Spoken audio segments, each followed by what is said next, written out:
தமிழ்நாட்டில் லேண்ட் வாங்கி பில்டிங் கட்ட போறீங்களா? பேசிக்கலி நஞ்சை, புஞ்சை, நத்தம் அண்ட் கவர்மெண்ட் புறம்போக்கு அப்படின்னு நம்ம தமிழ்நாடோட லேண்ட் வந்து பிரிக்கப்பட்டிருக்குது.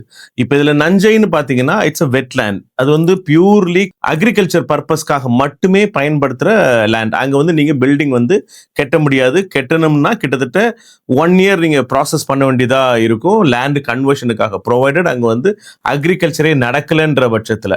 புஞ்சை கண்டிப்பாக நீங்க வீடு கட்டலாம். அது வந்து ஜோன்ல வந்து கமர்ஷியல் ஜோனோ இல்ல இண்டஸ்ட்ரியல் ஜோனோ இல்லாம இருந்தா பெட்டர். நத்தம் பாத்தீங்கன்னா பியூர்லி அது கன்ஸ்ட்ரக்ஷன் வீடு கட்டுறதுக்கான உகந்த பிளேஸ்.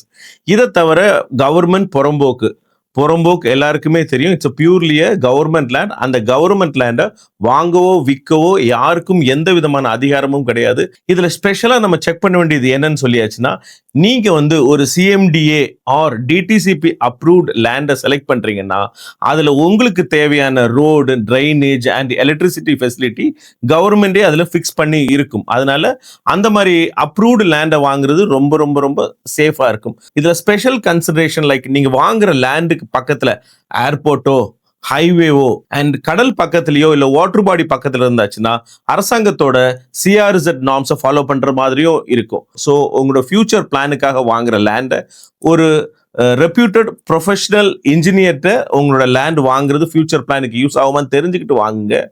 உங்களுக்கு இதுல ஏதாவது டவுட்ஸ் இருந்தா டிஎம் பண்ணுங்க. தேங்க்ஸ் ஃபார் வாட்சிங் பாப் ஸ்டாக்.